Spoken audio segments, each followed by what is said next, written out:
우리가 구약 성경을 우리가 천천히 한번 읽다 보면요, 특히 하나님께서 하나님 백성이 아닌 이방인들, 간혹 이방인들을 통하여서 하나님의 구속사를 이끌어 가시는 것을 발견할 수 있습니다. 그런데 그 이방인들이 그저 주인공의 그 역할이 아닌 다른 그냥 옆에서 도우는 정도의 그러한 역할이 아니라 아주 구속사의 그 핵심적인 역할을 하는 것을 우리는 구약 성경을 통해서 볼 수 있거든요. 우리 먼저 보면 아브라함의 경우도 그렇습니다. 아브라함은 갈대아 지역의 우상 숭배자였죠. 그런데 놀랍게도 하나님은 이 아브라함을 불러서 이스라엘의 조상으로 삼으심을 보게 됩니다. 또 유다의 며느리가 누굽니까? 가나안 여인 다말입니다. 이 다말을 통해서 장자의 축복을 이어갑니다. 그리고 그 후손에 의해서 다윗 왕이 나오고 예수 그리스도가 오시게 되죠.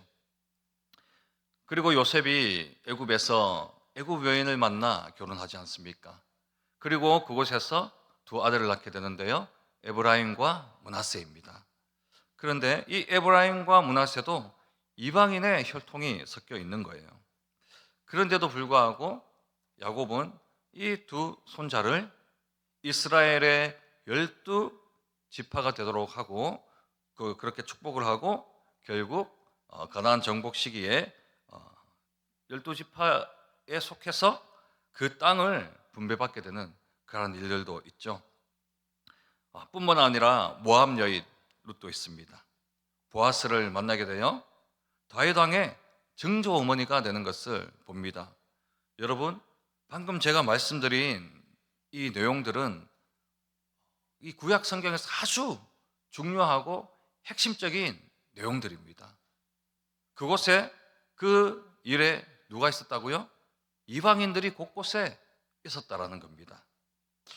이처럼 하나님께서는 중요한 역사의 부분마다 이방인들을 하나님 백성 삼으시거나 아니면 그 하나님의 영광을 나타내는 일에 자주 사용하셨는데요, 이런 측면에서 오늘 본문에 그 당대의 최고의 권력과 힘을 자랑하는 이방인 이 느부갓네살 왕, 이 왕도 당대에는 우상 숭배에 빠진 그 천하 이 만국의 그 모든 백성들을, 언어와 나라와 민족들을 다스리는 그러한 왕이었습니다.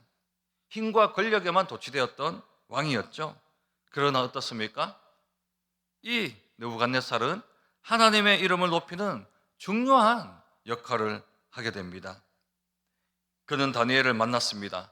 첫 번째 꿈을 통해서, 그리고 그 꿈 해몽을 통해서 하나님을 알게 되는 듯하였으나 또 금신상을 만들게 되죠. 또 그 금신상을 통해서 또 타락한 가운데 그 교만함이 하늘을 찌를 때에 그가 인생의 나락을 맛보게 됩니다.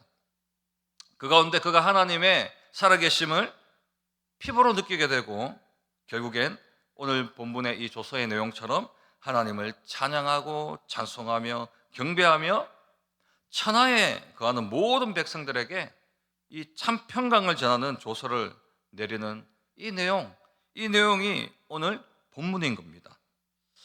우리가 1절과 3절을 보시게 되면 이 느부갓네살 왕이 지극히 높으신 하나님을 찬양합니다. 이것은요, 첫 번째 꿈에서도 이러한 행동을 했습니다. 하나님을 찬양하고 무릎을 꿇고 그 앞에 경배하는 행위는 첫 번째 꿈 해몽을 통해서도 한 일이에요. 그런데요, 이 느부갓네살 왕은 특히 1절에 그 조서의 서두에 말한 내용 중에서 주목할 만한 내용이 있는데요, 그것은 원하노니 너희에게 큰 평강이 있을지어다라고 축복하는 내용이 나옵니다. 1절 첫 번째 이 하나님을 알게 되었을 때 이 느부갓네살이 하지 않았던 내용입니다. 큰 평강을 자신 있게 천하 만국의 모든 백성들에게 전하는 내용인 것이죠. 그런데요, 만일 느부갓네살 왕이 이 하나님으로부터 큰 평강을 맛보지 못했다라면 이런 축복을 할 수 있었을까요? 할 수 없었을 겁니다. 왜냐하면 그는 우상 숭배자입니다. 그리고 힘과 권력에 집착한 왕이었습니다. 다니엘을 통해서 하나님을 알게 되었지만 곧 자신을 위해서 아파트 10층 높이의 금신상을 세워서 그 모든 백성들이, 천하의 백성들이 그 앞에 꿇어 절하라고 말한 그러한 자들이었고, 사드락과 메삭과 아벳느고를 절하지 않는다는 그 이유로, 우상에 절하지 않는다는 그 이유로 7배나 뜨거운 풀무불에 던져 넣은 사람이 바로 느부갓네살 왕입니다. 그런데 이 왕이 하나님의 평강을 전한다고요? 그리고 조선은 공문서입니다. 공문서를 꾸려서 하나님을 그 바벨론 그 왕국의 공문서에 하나님의 이름을 높이고 그것을 온 천하 백성들에게 그 공문서를 내린다고요? 이것은 이 느부갓네살 왕이 하나님을 만나지 못하였다면, 하나님의 평강을 직접 체험하지 못하였다면 할 수 없는 일입니다. 그렇다면 느부갓네살 왕이 맛본 참 평강은 어떠한 것이었는지 우리가 천천히 본문을 통해 한번 살펴보겠습니다. 우리 4절과 5절을 보면 이 느부갓네살 왕이 집과 궁에서 아주 평강했습니다. 아주 평강할 때에 또 두 번째 꿈을 꾸게 되죠. 모든 것이 평안하고 잘 되고 있을 때 우리는 더 겸비해야 됩니다. 자, 이 왕이 어떤 일을 경험하게 됩니까? 어떤 꿈을 꾸게 됩니까? 우리 5절을 보시게 되면 왕은 또다시 계시와 환상의 꿈을 꾸게 되는데요, 자신이 이로 말미암아 두려워하고 번민할 수밖에 없었던 꿈을 또 꾸게 됩니다. 그래서 이전과 같이 꿈을 해석할 사람들을 찾게 됩니다. 그냥 다니엘을 찾으면 되잖아요. 첫 번째 꿈에서 경험했지 않습니까? 다니엘을 찾으면 그냥 쉽게 해결될 문제인데 누굴 찾습니까? 바벨론의 지혜자들에게 부탁합니다. 결국 이 느부갓네살 왕은 하나님과 가까워질 그러한 생각이 크게 많은 사람은 아니에요.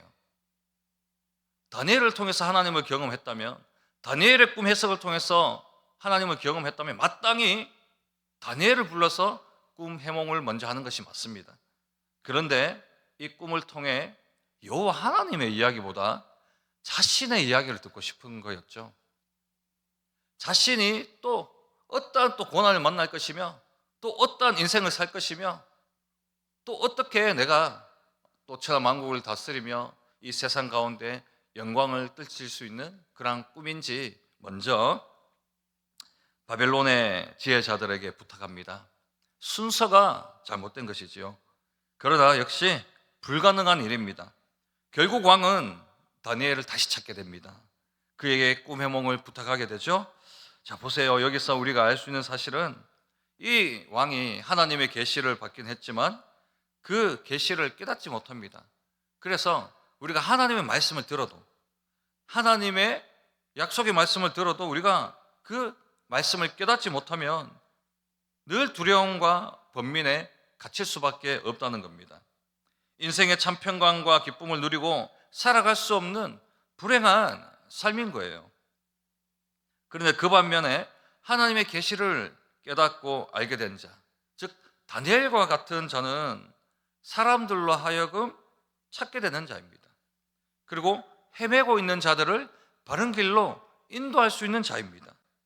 또 그리고 번민에 가득한 인생들에게 해답과 소망과 기쁨을 주는 그러한 인생임을 우리는 알 수 있습니다.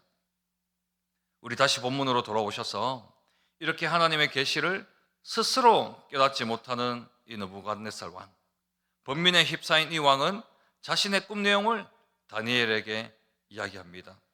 10절 이하로 쭉 보시게 되면 땅의 중앙에 나무 한 그루가 있습니다. 그런데 그 나무는 아주 크고 높은 나무여서 하늘에 닿기까지 할 정도의 나무였다라고 그렇게 이야기하고 있습니다.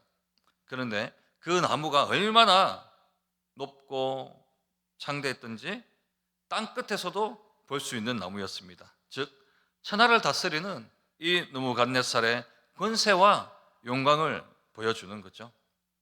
아마 이 느부갓네살은 오늘 이 꿈을 기억하고 있는 그러한 상황이었습니다. 첫 번째 꿈에서는 기억을 하지 못했어요. 그런데 이번에는 기억을 할 수 있게 되죠.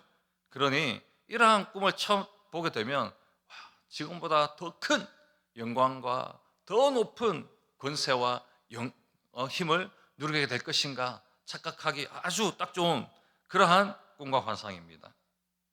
그렇지만 이어지는 환상 가운데 본즉 한 순찰자, 이 거룩한 자가 하늘에서 내려옵니다.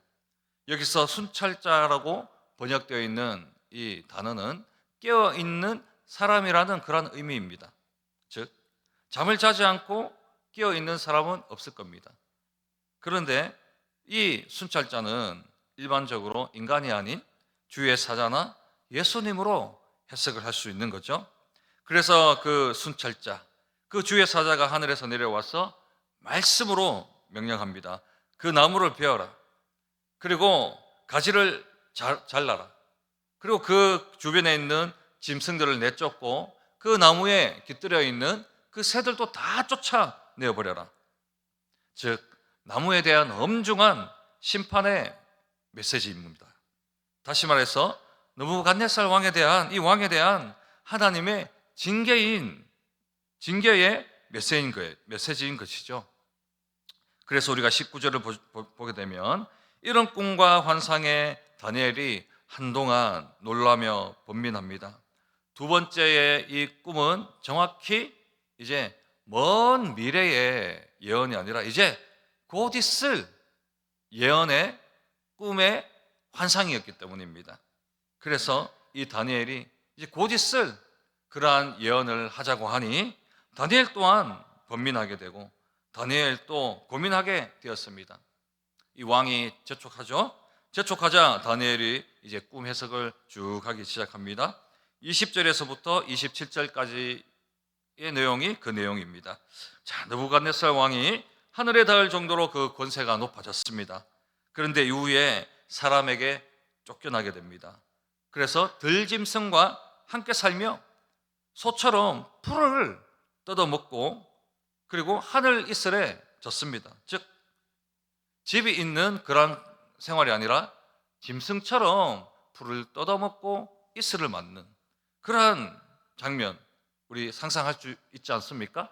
그러니까 산이나 들이나 숲속이나 이리저리 짐승처럼 기어다니고 정신이 나간 사람처럼 온 정신이 아닌 채 생활하게 된다라는 그러한 꿈의 해석입니다. 그리고 이 같은 생활을 몇 년을 하냐면 무려 7년 동안 하게 되는 거예요. 그러니 이 다니엘이 고민하고 주저했던 겁니다. 자, 이렇게 그래서 27절에 다니엘은 왕에게 회개를 촉구합니다. 공의를 행하십시오. 그리고 억울한 누명을 쓴 사람의 죄를 사하여 주십시오. 그리고 무고한 자를 옥에 가두지 마십시오. 또한 가난한 자를 긍휼히 여기십시오. 그런데요, 느부갓네살 이 왕은 경고를 무시합니다. 그리고 1년 동안 꿈 해석 전혀 개의치 않고 평범하게 하루하루의 일상을 보냅니다. 꼬박 1년이었습니다. 결국 그 꿈, 하나님의 계시는 오차없이 느부갓네살 왕에게 임하게 되는 겁니다. 하나님의 말씀, 하나님의 약속은 반드시 이루어지는 겁니다. 세상 사람과의 약속은 이루어지지 않을 수 있어요. 또 사람이 하는 그 약속은 거짓말일 수가 있어요. 이 세상은 언제나 우리에게 불신을 심어줄 수 있습니다. 그러나 하나님의 말씀은 절대 변하지 않습니다. 그래서 지나간 어제의 날일지라도 하나님의 약속이 이루어진 날이고 현재를 살아가는 지금 이 시간 또 오늘 또 하나님의 약속이 이루어지는 중이고 여러분 내일 우리가 살아갈 내일도 하나님의 약속이 이루어지는 그러한 날입니다. 그러므로 우리는 무엇보다 하나님의 약속을 붙들어서 어제를 살고 오늘을 살고 내일을 살아야 한다는 겁니다. 이렇게 오차 없이 임한 하나님의 이 계시의 일들이 28절과 27절을 보시게 되면 이렇게 기록하고 있죠. 이 모든 일이 다 나 느부갓네살 왕에게 임하였느니라. 12달이 지난 후에 내가 바벨론 왕궁 지붕에서 거닐새 보세요.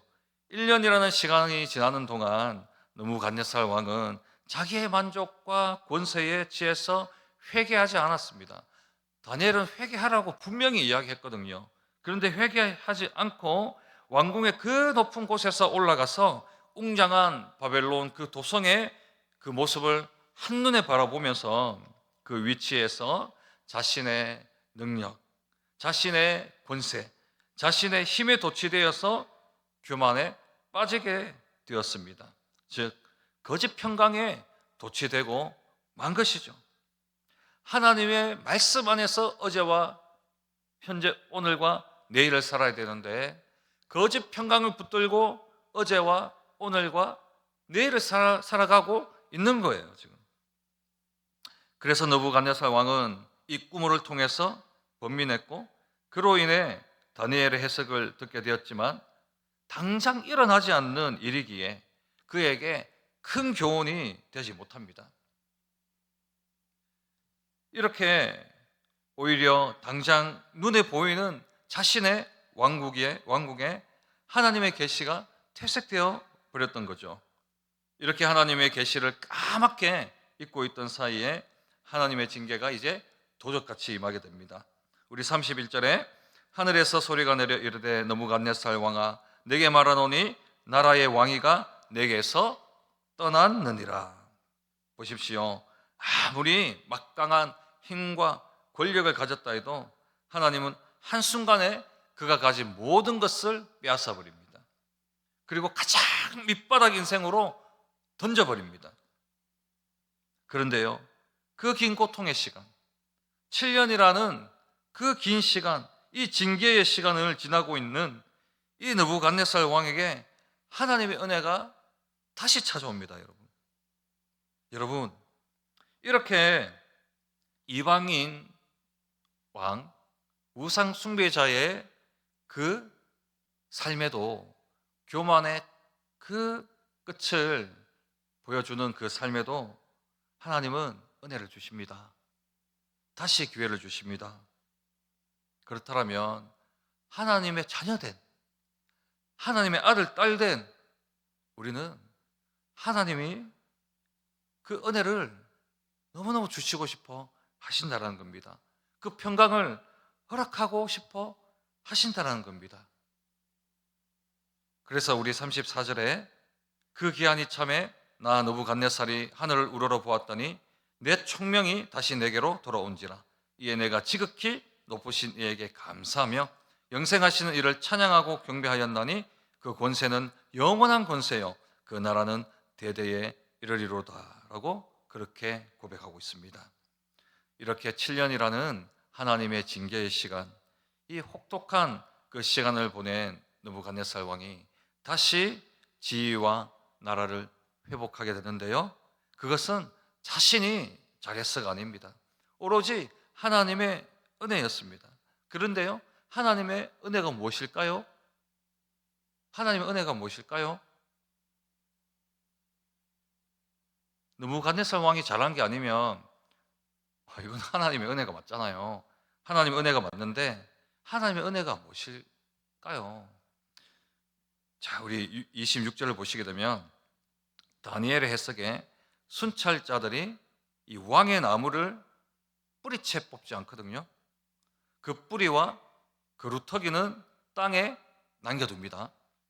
또한 왕이 다시 하나님의 권위, 하나님의 위대하심을 깨닫게 되면 모든 나라 위에 군림하시고 통치하시는 그 하나님을 진심으로 깨닫게 되면 그것이 감정적인 깨달음이 아니라 첫 번째 꿈에 만났던 그 감정적인 그런 깨달음이 아니라 몸소 피부로 그 마음으로 하나님의 권위를 깨닫게 되면 그 직위와 모든 것이 다시 회복될 것이라고 예언되어 있기 때문입니다.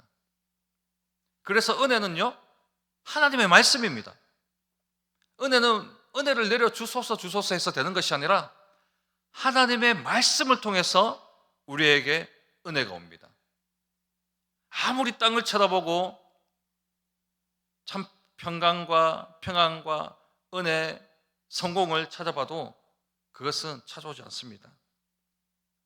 오늘 이 7년간의 징계 속에서 회복된 느부갓네살 왕이 다시 그 직위를 회복하는 데는 오로지 하나님의 은혜였지만 그 은혜는 바로 다니엘이 해석한 그 꿈의 내용대로 되었다는 사실입니다. 그 꿈의 내용에 오차 없이, 그 내용에 오차 없이 그 다니엘의 그 마지막 그 7년의 그 끝자락의 그 삶에 하나님의 약속의 말씀이 이루어지고 그것이 바로 은혜가 된 것입니다. 보십시오. 29절을 보시면 왕이 1년 동안 궁전 높은 곳에서 땅을 쳐다보았을 때 그는 쇠퇴의 길로 갔습니다. 땅을 보면 잘 될 것 같죠? 세상의 정보를 잘 알고 누구보다 그 빠른 정보로 한 발 더 앞서 나가면, 한 발짝 더 앞서 나가면 우리가 남들보다 더 빨리 성공할 것 같지만 아무리 땅 밑을 바라보고 세상을 쳐다보면 우리는 쇠퇴의 길로 갈 수밖에 없습니다. 참 평강은 우리가 찾을 수 없고 오히려 있는 평강까지 깨어지는 그러한 상황을 마주하게 됩니다. 느부갓네살 왕이 그랬습니다. 궁전 높은 곳에서 하늘을 보지 않고 땅만 쳐다보았습니다. 그러나 34절을 보십시오. 다시 그가 어떻게 행동합니까? 그가 다시 하늘을 우러러 하나님을 바라봅니다. 하나님을 바라보았을 때에 그의 고통이 한순간에 씻겨져 나가고 참된 평강이 그에게 돌아옴을 우리는 알 수 있어요. 그래서 마지막 37절에 왕이 이렇게 고백하죠. 그러므로 지금 나 느부갓네살은 하늘의 왕을 찬양하며 칭송하며 경배하노니 그의 일이 다 진실하고 그의 행하심이 의로우심으로 교만하게 행하는 자를 그가 능히 낮추심이라. 여러분, 이렇게 우리는 세상이 주는 평강과 하나님이 주시는 참 평강을 분별할 수 있어야 합니다. 세상에 보이는 그러한 좋은 것이나 힘과 권력을 우리가 다 가진다 하여도 참 평강은 하늘로부터 오는 것이지, 은혜는 하늘로부터 오는 것이지 땅으로부터 오는 것이 전혀 아니라는 겁니다. 느부갓네살 왕이 아무리 높은 왕궁에서 땅을 쳐다본다 한들 그곳에 참 평강이 없었듯이, 그렇기에 우리 또한 우리의 인생이 평강하려면, 형통하려면 하늘을 봐야 되죠. 하나님의 은혜를 구해야 되죠. 그런데 그것이 무엇이라고요? 바로 하나님의 말씀이라는 겁니다. 그렇기에 느부갓네살 왕이 그 모든 것을 다 가졌으나 참 평강이 없었던 가장 큰 그 이유가 이제는 우리는 알 수 있습니다. 그가 하나님의 계시를 들었습니다. 듣긴 했지만 세상에 보이는 곳에 현혹되고 말았습니다. 그래서 그 말씀을 잊어버렸습니다. 그리고 그 잊어버렸기에 그 말씀을 온전히 깨달을 수도 없는 것이고, 다니엘이 분명하게 전달한 내용, 27절에 기록된 내용, 공의를 행하십시오. 억울한 죄인들을 용서하십시오. 가난한 자를 긍휼히 여기십시오. 이렇게 그렇게 함으로써 자신의 죄의 사함을 받으라는 것 아니겠습니까? 그런데 그것까지도 하지 않았습니다. 즉, 우리가 하나님의 말씀을 듣고 우리의 죄를 회개하고 자복하며 돌이킬 때에 진정한 평강을 맛볼 수 있다는 겁니다. 여러분, 이처럼 느부갓네살 왕은 이방인에다가 우상 숭배자였습니다. 그렇게 따지면 우리는 훨씬 이 왕보다 더 빠릅니다. 하나님 은혜를 받기에 더 빠르고, 또 하나님의 은혜가 이렇게 임할 수 있는, 주어지는 예배 장소에 남아 있고, 그리고 금신상에게 우상에게 절도 하지 않으며 우리는 하나님의 말씀을 때때로 읽고 보고 기도하고 있다라는 겁니다. 이렇게 그 모든 나라 위에 존재하시고 다스리시는 그 하나님을 우리도 체험해야 되지 않겠습니까? 헛된 평강을 누리며 살았던 그가 하나님의 은혜와 참된 평강을 체험하고 있는데, 이제 우리 또한 주시는 하나님의 참 평강을 맛보며 이 느부갓네살 왕이 천하 만국의 조서를 내려서 하나님을 높이고 하나님을 자랑하는 그 복된 일에 쓰임 받듯이, 마치 이 조서가 이 성경처럼 하나님을 향한 그 계시의 말씀, 약속의 말씀, 자신의 간증, 그리고 그 축복의 말씀들 다 들어있지 않습니까? 그런 복된 일에 쓰임 받듯이 우리도 그렇게 쓰임 받아야 되지 않겠습니까? 여러분 어떻습니까? 우리가 다시 되돌이켜 볼 것은 하나님의 자녀된 우리가 얼마나 하나님의 말씀을 사모하고 있는지, 오늘 또 우리가 말씀을 듣기만 하고 깨닫게 해달라는 간절한 기도 하셨습니까?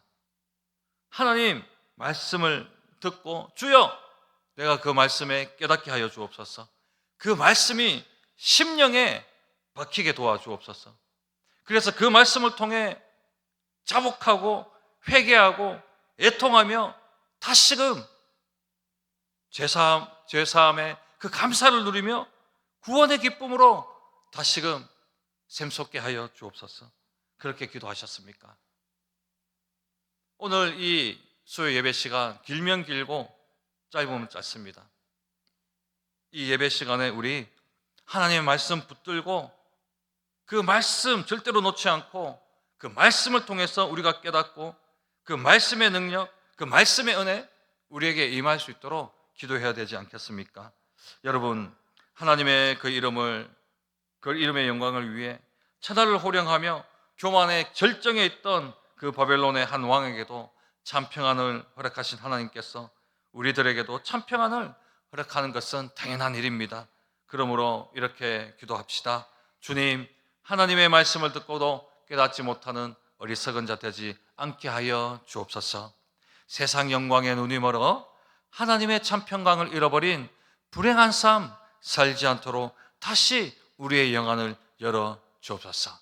그래서 다시 말씀으로 돌아가게 하시고 다시 말씀의 능력을 맛보고 그 말씀이 주시는 참 평안을 일평생 누리며 살아갈 수 있는 우리와 우리 자녀들 되게 하시고 우리 사랑하는 인동교회 되게 하여 주옵소서. 그렇게 간절히 기도하시다가 돌아가시는 복된 시간 되시길 간절히 바랍니다.